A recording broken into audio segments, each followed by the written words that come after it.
Ani gorsa obbolummaa waan si dhaamu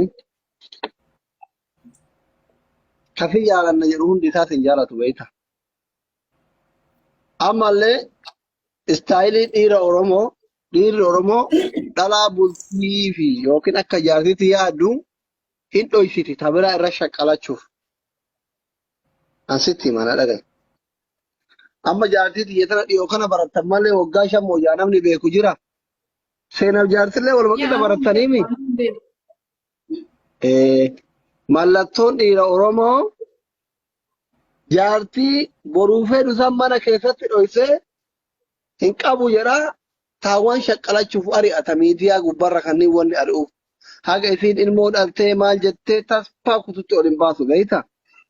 Kanaaf warri osoo nikaa sirraa hin qabne warri osoo guyyaa tokko taaf sin godhin jaartii tiyya jedhu kun hundi isaa ayyirii sirratti barbaadataa jira malee I'm sure an bultii teessanillee diiguufii miti matoo ba matoo sin jaalatanii namni si jaalatu immoo yoo jiraate warra iyyuu kana keessa warra keessanitti manguddoo erganii biyya zarii qaba namuu beeku. Lakkoofsa nagaa fayyadamuun in ergannaan hin ta'u ergii jettaan. No lakkoofsa Hamzaan si jaalata yoo ta'e Hamzaan manguddoo abbaa araddaa ganda isaanii manguddoo isaa ganda isaa jirtu baalan ergu. Gaafa manguddoon ganda isaatirraa abbaa isaatii wajjin kaatee qe'ee teessan dhayite si jaalata. Fakkeenna. Waan manguddoon ganda isaanii irraa kaate baalen mana haadha abbeetiin dhaqiniin jidduu kana keessatti ayyiiri masirratti barbaadataa jira. Akkasitti yoo hubatillee bareeda gabayaan amma namni yoo namatti baay'ate kana waan qabataniif waan dhiisantu nama harkaa bada beeyta. Tokko akkas godhi inni lammaffaa mootuu warri ayyishittiin ebalutti heerumtu ebaluun malee jedhu dimokiraasiidhaati.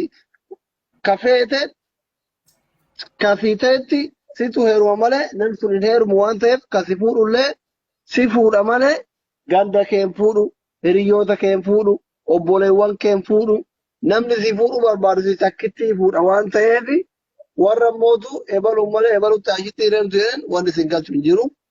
Abbaa naa ta'e ana itti heeruma jedhe ofirraa dhooggi kan mooti fuudha sin jedhee siif ta'ee jaalatte kuno haadha abbaa qaba anaafata asumatti wal janaa jannaa haadhaaf abbaa kennan mootu kuno achi jiranii silkiin kana dhaqaa jedhanii ergi ilaali.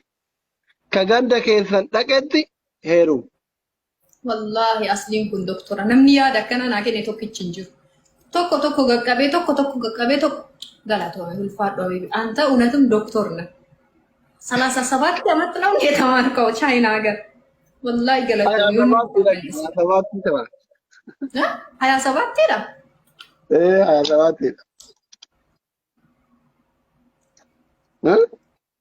27 ወላሂ ዱገት ስዊስቲን ማለወጋን ዲደቢ ቶርባንስ ነምንማ ነገራና አንጀ tokkichi hin jiru. Wallahi namni barbaadaleetiin itti yaa'ee na gorsa kun akka nama waan irraa amrii ta'anii.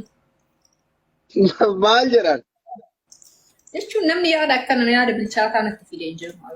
Araarsoo koo jirta. Awustiraaliyaa si geessu araarsoo si gurguradhu achumaan Saalim malaaxaa faaleen ollaa taatani. Eenyuun? Mee amma akkana goon.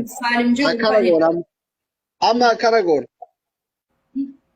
Namni mallaqaa si attaallaluu fedhufaa diyaaspoora baay'ee kaleessi yaana jaa ole beeyta. Akkana goon. Deebii hojii taphanna. Namni dhugaan si jaalatu yoo jiraate leenca kasii kenne dhugaan si jaalata.